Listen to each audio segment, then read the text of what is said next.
Lo que hemos venido afrontando y lo que hemos visto en los últimos días, tal vez en alguna medida lo habíamos observado en 2019 y en 2020. Y hablo de la presión mediática de Estados Unidos en materia militar, desplazando embarcaciones de guerra, buques destructores, equipos anfibios hacia el Mar Caribe, muy cerca de las costas venezolanas. Esto se enmarca en una estrategia del presidente de Estados Unidos, Donald Trump, de su secretario de Estado, Marco Rubio, contra el narcotráfico, pero que sin duda tiene un objetivo y es crear presión en contra del régimen de Nicolás Maduro. Ya hemos escuchado con Juan Camilo lo que está pasando en Estados Unidos, cuáles análisis se hacen en Washington, pero es muy importante entender desde nuestra experiencia qué está pasando y qué puede ocurrir, que es la gran pregunta de la gente hoy en la calle.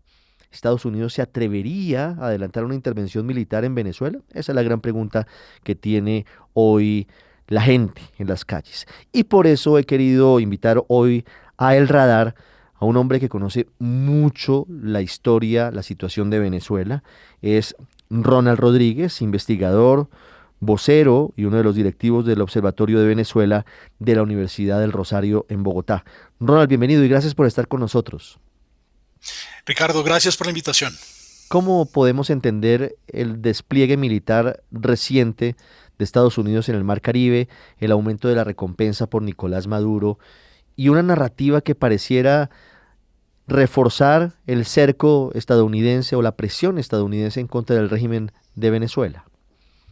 Ricardo, como bien lo dices, yo creo que este es un momento de una guerra de narrativas. Tenemos una situación donde Estados Unidos tiene una narrativa, el régimen venezolano tiene una narrativa y de hecho el gobierno colombiano también ha asumido una narrativa frente a lo que sucede. Por un lado, el gobierno de los Estados Unidos hace un desplazamiento quizá el más importante en la historia reciente hacia el sur del Mar Caribe, un desplazamiento militar que va más allá de la interdicción para drogas. Uno no utiliza misiles para interdicción de drogas, es un mensaje muy fuerte, pero tampoco es un desplazamiento lo suficientemente importante para hacer una extracción o incluso para hacer una invasión en Venezuela.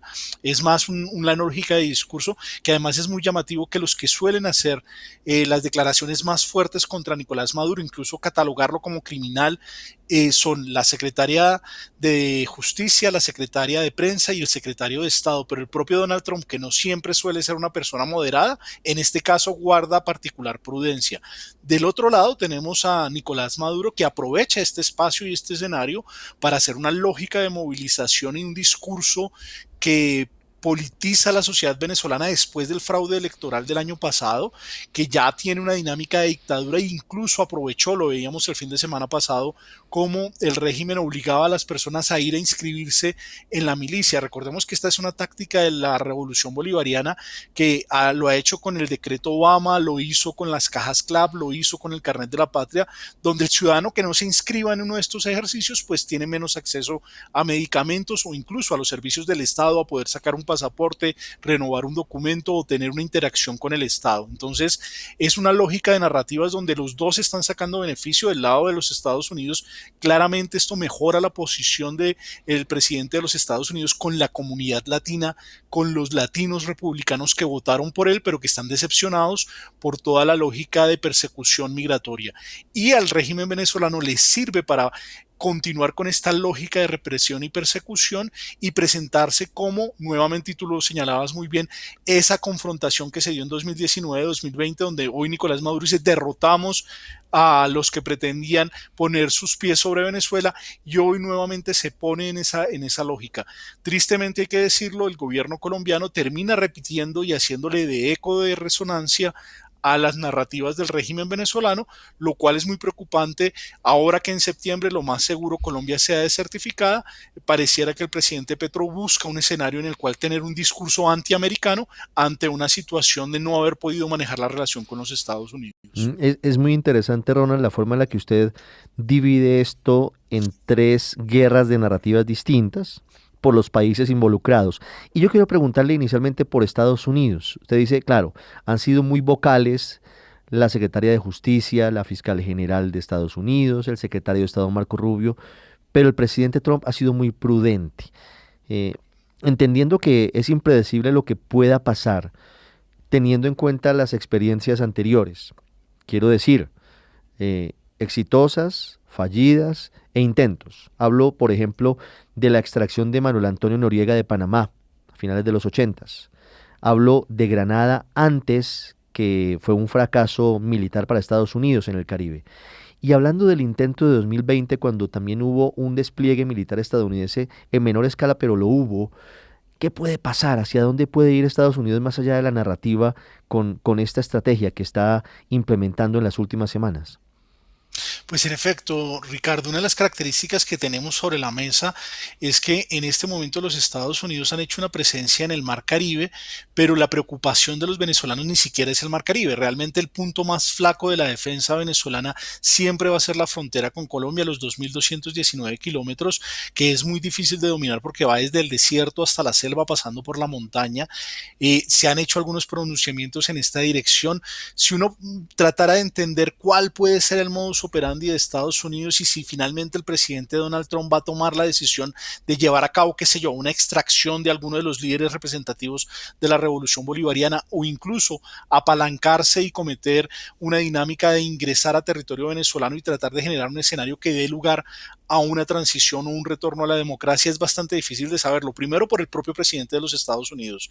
Estamos hablando de un actor que no actúa con decisiones racionales, estratégicas, sino que muchas veces actúa emocionalmente, temperamentalmente. La economía global lo ha vivido a lo largo de estos 7 meses que lleva en el poder el señor Donald Trump, donde elementos y características que uno no esperaría en el comportamiento de un presidente de los Estados Unidos lo han padecido los europeos, lo han padecido los asiáticos y particularmente los latinoamericanos. Entonces, pensar que Donald Trump eventualmente no haría nada, no lo podemos decir, porque es un presidente que puede tomar una decisión un día en la mañana y llevar la situación a una escalada progresiva de confrontación. No obstante, sí es muy difícil que se pretenda salir de la situación de Venezuela a través de una salida de fuerza. Me explico. Venezuela tiene 26 años de revolución bolivariana, dominando los 5 poderes en Venezuela, dominando el nivel estatal, el nivel nacional, incluso el municipal y el parroquial. Hay unas características que hacen muy difícil una transición en Venezuela, pero tampoco hay posibilidad de una negociación. El régimen se burló de los Estados Unidos, se rió en la cara de los Estados Unidos después de que durante 3 años Estados Unidos promovió la salida electoral del pasado 28 de julio. Al final el régimen cometió fraude. Los norteamericanos liberaron a Alex Saab, liberaron a los sobrinos de Cilia Flores, hicieron todo el espacio necesario para que hubieran unas elecciones primarias, para que se diera un certamen electoral, a pesar de que no era competitivo, apoyaron la participación de la oposición.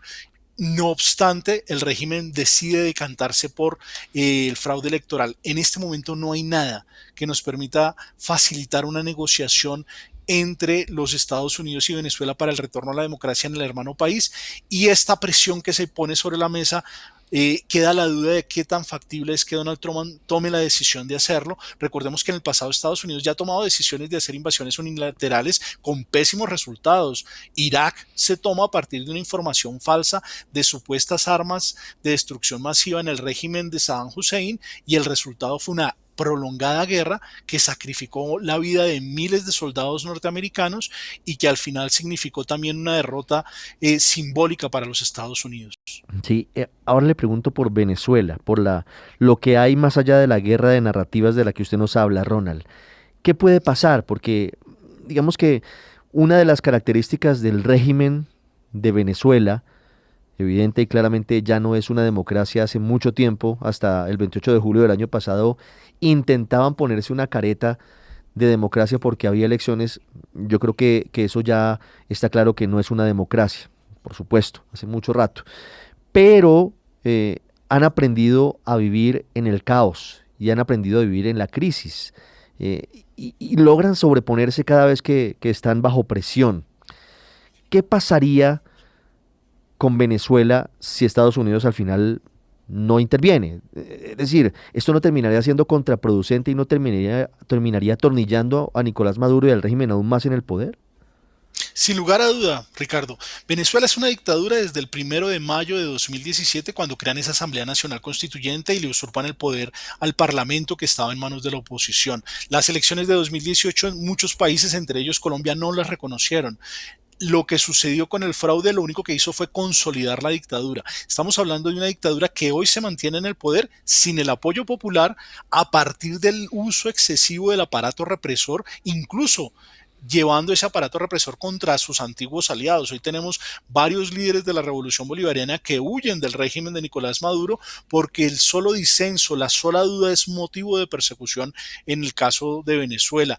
Y en este momento la dinámica que tiene el régimen venezolano le ha servido para montar un discurso, incluso para hacer más represión.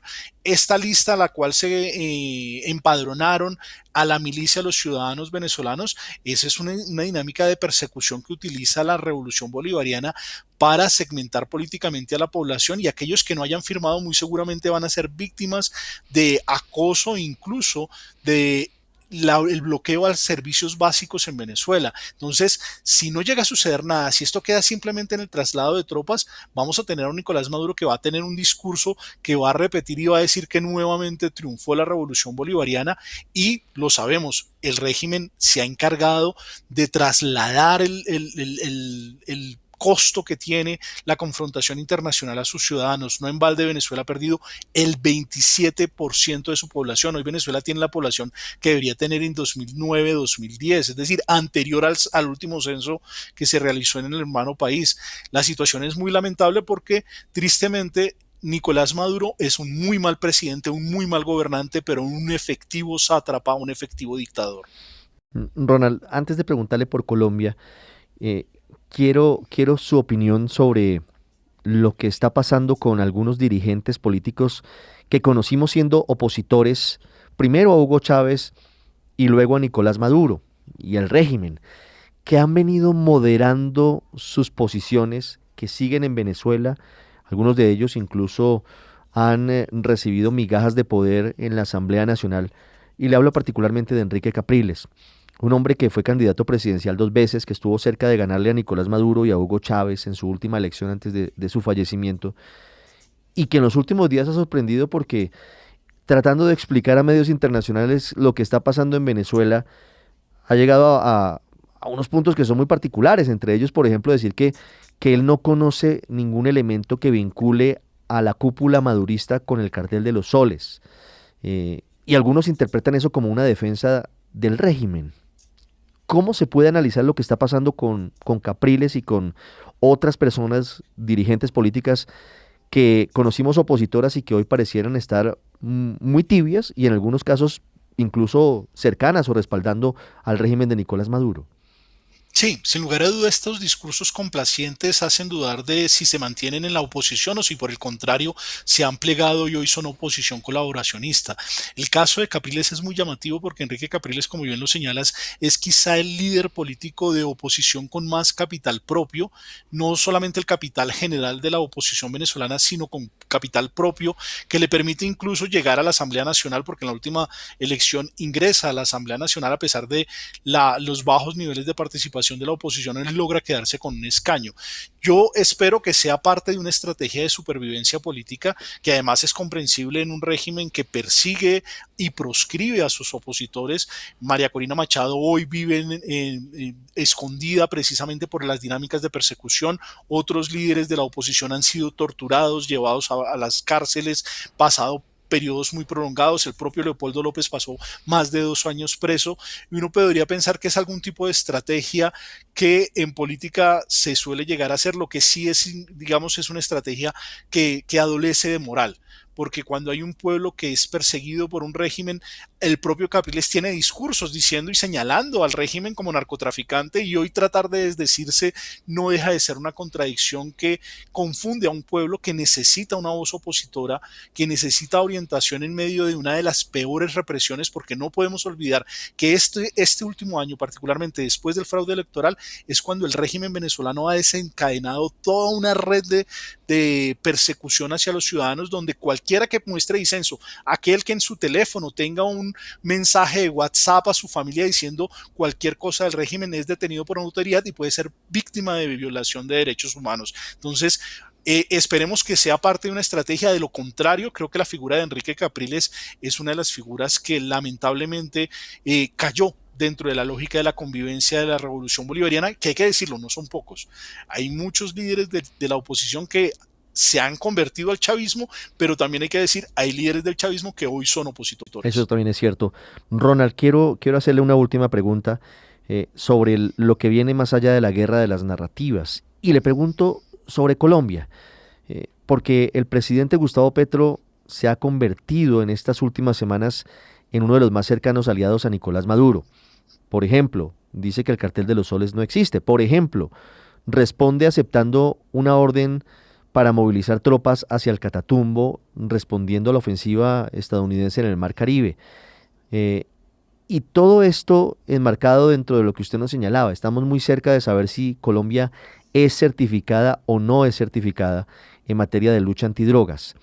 ¿Cuáles pueden ser los efectos de esta cercanía que ya es abierta del presidente de Colombia con Nicolás Maduro y su régimen? ¿Esta es una causa o es una consecuencia? ¿O intenta anticiparse a lo que pareciera inminente, que es la desertificación, como usted nos señala, por parte de los Estados Unidos? Ricardo, vivimos tiempos en los cuales nuestros líderes no son, digámoslo, emulables o admirables, sino por el contrario, líderes que viven de las narrativas y que viven en el caso de nuestro presidente, lamentablemente, de los trinos que pone en sus redes sociales. El presidente Petro, si uno lo tratara de evaluar, apoyar a Nicolás Maduro es una decisión racional teniendo en cuenta que en Colombia quizá una de las figuras que convoca o que causa unidad en materia de rechazo es Nicolás Maduro. Pues no es lógico. Si el presidente Petro apoya a Nicolás Maduro, no se está granjeando más votos, no se está granjeando más apoyo al interior de Colombia. Es internacional y entonces se entendería en el caso de una eventual confrontación con los Estados Unidos y en el marco de una desertificación tener un discurso antiamericano para poder prolongar una confrontación por lo menos narrativa y así lograr pretender buscar algún escenario en el cual su facción de gobierno pueda continuar en 2026 gobernando en Colombia después de las elecciones. Tampoco es muy lógico porque si hay algo que le quitaría votos al presidente colombiano, pues es precisamente acercarse a Maduro y mantener una confrontación con los Estados Unidos, que independientemente que sea gobernada por Donald Trump, es uno de nuestros aliados estratégicos y Colombia depende de los recursos de los Estados Unidos, no solamente en materia social, sino incluso en muchas de las dinámicas de gobernabilidad del Estado colombiano. Entonces, es un momento bastante complejo porque no estamos hablando de presidentes que actúen estratégicamente y racionalmente, sino presidentes que actúan de forma incluso casi que temeraria a partir de las emociones que sienten en un momento determinado. No podemos olvidar que el primer encontrón que tuvieron Donald Trump y el presidente Gustavo Petro fue un encontrón de madrugada a partir de unos trinos en el cual casi mandamos al traste nuestra relación por un momento y una temeridad de algo que ya venía sucediendo, que se sabía que era así, que el Estado colombiano había acordado para traer ciudadanos deportados y que el presidente en uno de sus momentos de confusión decide responder a partir de trinos. Entonces es una situación compleja. Tristemente, ni en Estados Unidos, ni en Venezuela, ni en Colombia tenemos gobernantes que actúen como jefes de Estado. Es el director, el portavoz y uno de los directivos del Observatorio de Venezuela de la Universidad del Rosario, investigador académico Ronald Rodríguez con nosotros. Ronald, muchísimas gracias por estos minutos, por haber estado con nosotros. Ricardo, muchas gracias por la invitación. Usted está en El Radar en Blue Radio.